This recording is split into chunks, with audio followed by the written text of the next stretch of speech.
ಈ ವಿಡಿಯೋವನ್ನು ನೋಡುವ ಮುನ್ನ ನೀವು ಇನ್ನೂ ಕೂಡ ನಮ್ಮ ಚಾನೆಲ್ ಅನ್ನು ಸಬ್ಸ್ಕ್ರೈಬ್ ಆಗದಿದ್ದರೆ ಸಬ್ಸ್ಕ್ರೈಬ್ ಆಗಿ ಮತ್ತು ಈ ವಿಡಿಯೋಗೆ ಒಂದು ಲೈಕ್ ಮಾಡಿ. Hi friends, life line Kannada GK ಅಡ್ಡಾದ ಮತ್ತೊಂದು ವಿಡಿಯೋಗೆ ಸ್ವಾಗತ. ಜನನಾಂಗದ ಮೇಲಿರುವ ಕೂದಲು ತೆಗೆದರೆ ಏನಾಗುತ್ತೆ ಗೊತ್ತಾ? ಈ ವಿಡಿಯೋದಲ್ಲಿನ ಮಾಹಿತಿ ಕುತೂಹಲಕಾರಿಯಾಗಿದ್ದು, ಹೀಗಾಗಿ ಯಾರು ಕೂಡ ವಿಡಿಯೋವನ್ನು ಸ್ಕಿಪ್ ಮಾಡದೆ ಸಂಪೂರ್ಣವಾಗಿ ನೋಡಿ.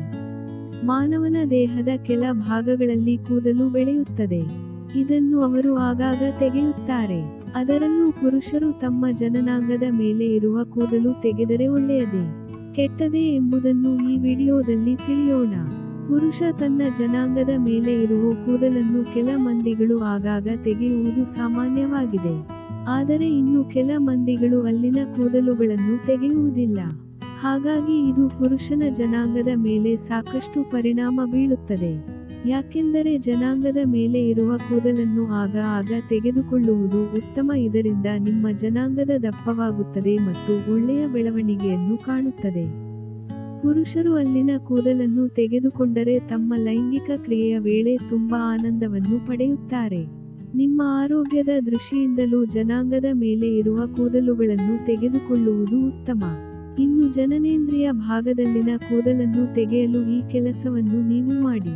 ನಮ್ಮೆಲ್ಲರ ದೇಹವು ಯಾವ ರೀತಿಯಲ್ಲಿ ರಚನೆಯಾಗಿದೆ ಎಂದರೆ ಅದನ್ನು ಯಾವ ಇಂಜಿನಿಯರ್ನಿಂದಲೂ ರಚಿಸಲು ಸಾಧ್ಯವಾಗದು. ದೇಹದ ಕೆಲವು ಭಾಗಗಳಲ್ಲಿ ನಮ್ಮ ಅಂಗಾಂಗಗಳ ಸುತ್ತಲೂ ಕೂದಲು ಆವರಿಸಿಕೊಂಡಿರುವುದು. ಇದು ಹುಬ್ಬು, ಕಣ್ಣರೆಪ್ಪೆ, ಮೂಗಿನ ಒಳಗಡೆ, ಕಂಕುಳ, ಜನನೇಂದ್ರಿಯದ ಸುತ್ತಲೂ ಕೂಡ ಕೂದಲು ಇರುವುದು. ಆದರೆ ಕೂದಲು ಆ ಅಂಗಾಂಗದ ಸುತ್ತಲೂ ಇರಲು ಕೆಲವು ಕಾರಣಗಳು ಇದ್ದೇ ಇರುತ್ತದೆ. ಅದು ನಮ್ಮನ್ನು ಕೆಲವು ಸೋಂಕಿನಿಂದ ರಕ್ಷಿಸುವುದು ಎಂದು ಹೇಳಲಾಗುತ್ತದೆ. ಆದರೆ ಹೆಚ್ಚಾಗಿ ಕೆಲವರಿಗೆ ಕೂದಲು ಇಷ್ಟವಾಗಲ್ಲ, ಹೀಗಾಗಿ ಅವರು ಅದನ್ನು ತೆಗೆಸಿಕೊಳ್ಳುವರು. ಅದರಲ್ಲೂ ಕೆಲವು ಜನರು ಜನನೇಂದ್ರಿಯದ ಭಾಗದ ಕೂದಲು ತೆಗೆಸಲು ಸಲೂನ್ಗೆ ಹೋಗಿ ವ್ಯಾಕ್ಸ್ ಮಾಡಿಕೊಳ್ಳುವರು.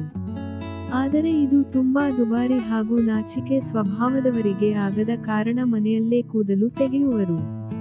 ಇನ್ನು ಕೆಲವರು ಬೆಳೆದಷ್ಟು ಬೆಳೆಯಲಿ ಎಂದು ಹಾಗೆ ಬಿಡುವರು. ಆದರೆ ಇಂತಹವರಿಗೆ ಒಂದು ಉಪಯುಕ್ತವಾದ ಮಾಹಿತಿಯನ್ನು ಈ ವಿಡಿಯೋದ ಮೂಲಕ ತಿಳಿಯೋಣ.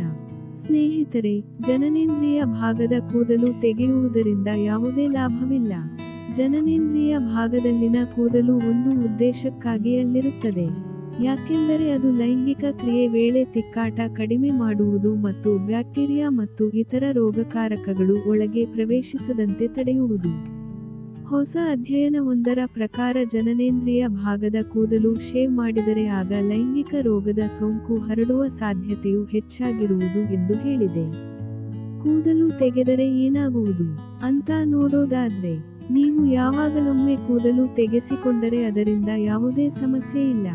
ಆದರೆ ನೀವು ಪದೇ ಪದೇ ಕೂದಲು ತೆಗೆಯುತ್ತಿದ್ದರೆ ಆಗ ಫೋಲಿಕ್ಯುಲೈಟಿಸ್ ಎನ್ನುವ ಕೂದಲಿನ ಸೋಂಕು ಹಬ್ಬುವುದು. ಇದು ಕೂದಲಿನ ಕಿರುಚೀಲಗಳಿಗೆ ಶಾಶ್ವತ ಹಾನಿ ಉಂಟು ಮಾಡಿ ಉರಿಯೂತ ಉಂಟು ಮಾಡಬಹುದು. ಒಳಗೆ ಬೆಳೆದಿರುವಂತಹ ಕೂದಲು ತುಂಬಾ ಅಹಿತಕರ ಉಂಟು ಮಾಡಬಹುದು. ಈ ಎಲ್ಲ ಕಾರಣದಿಂದ ಕೂದಲು ಮೇಲ್ಭಾಗಕ್ಕೆ ಬರುವ ಬದಲು ಚರ್ಮದಲ್ಲಿ ಕಾಣಿಸುವುದು. ಇದರಿಂದ ಸೋಂಕು ಕಾಣಿಸಬಹುದು. ಇನ್ನು ಶೇವ್ ಮಾಡುವ ವೇಳೆ ಗಾಯವಾಗಬಹುದು. ಇದರಿಂದ ಸೋಂಕು ಕಾಡಬಹುದು. ಇದು ಲೈಂಗಿಕ ರೋಗಗಳಿಗೆ ಕಾರಣವಾಗಬಹುದು. ಸರಿಯಾದ ಮುನ್ನೆಚ್ಚರಿಕೆ ಮತ್ತು ಆರೈಕೆ ಇಲ್ಲದೆ ಕೂದಲು ತೆಗೆದರೆ ಆಗ ಅಲ್ಲಿರುವ ಬೊಕ್ಕೆಗಳು ಒಡೆದು ಗಾಯವಾಗಬಹುದು ಮತ್ತು ಇದರಿಂದ ಲೈಂಗಿಕ ರೋಗ ಹಬ್ಬಬಹುದು. ಸ್ನೇಹಿತರೆ, ಶುಚಿಯಾಗಿ ಇಲ್ಲದೆ ಇರುವಂತಹ ಸಾಮಗ್ರಿ ಬಳಸಿಕೊಂಡರೆ ಅದರಿಂದ ಬ್ಯಾಕ್ಟೀರಿಯಾ ಸೋಂಕು, ಲೈಂಗಿಕ ರೋಗ, ಹರ್ಪಿಸ್ನಂತಹ ಕಾಯಿಲೆಗಳು ಬರಬಹುದು ಮತ್ತು ಇದು ಸಂಗಾತಿಗೂ ಹಬ್ಬಬಹುದು. ಜನನೇಂದ್ರಿಯ ಭಾಗದ ಕೂದಲು ತೆಗೆದರೆ ಆಗ ರಾಸಾಯನಿಕದಿಂದ ಸುಟ್ಟ ಸಮಸ್ಯೆ, ಕೆಂಪಾಗುವುದು, ಬೊಕ್ಕೆ ಮತ್ತು ತುರಿಕೆ ಕಾಣಿಸಬಹುದು. ನೀವು ಅಪಾಯ ತಪ್ಪಿಸಲು ಬಯಸುವುದಾದರೆ ಆಗ ಸರಿಯಾದ ತಂತ್ರ ಬಳಸಿಕೊಳ್ಳಿ. ಇದರ ಬಳಿಕ ಕೆಲವೊಂದು ಸಲಹೆಗಳನ್ನು ನೀವು ಗಮನದಲ್ಲಿಟ್ಟುಕೊಳ್ಳುವುದು ಮುಖ್ಯವಾಗಿದೆ. ಅವುಗಳು ಯಾವುವು ಎಂದ್ರೆ, ಸೋಂಕು ತಪ್ಪಿಸಲು ಮೊದಲು ಕೂದಲು ಟ್ರಿಮ್ ಮಾಡಿ, ಬಳಿಕ ಶೇವ್ ಮಾಡಿ. ಸರಿಯಾಗಿ ಟ್ರಿಮ್ ಮಾಡಿದ ಬಳಿಕವಷ್ಟೇ ಶೇವ್ ಮಾಡಿ. ಶೇವ್ ಮಾಡಿಕೊಳ್ಳುವ ಮೊದಲು ಈ ಭಾಗವನ್ನು 5 ರಿಂದ 10 ನಿಮಿಷ ಕಾಲ ಹಾಗೆ ಬಿಸಿ ನೀರಿನಲ್ಲಿ ಎದ್ದಿಡಿ. ಕೈಯಲ್ಲಿ ಹಿಡಿಯುವ ಕನ್ನಡಿ ಬಳಸಿಕೊಂಡು ಸರಿಯಾಗಿ ನೋಡಿಕೊಂಡು ಶೇವ್ ಮಾಡಿ. ಇದರಿಂದ ಗಾಯವಾಗುವುದು ತಪ್ಪುವುದು.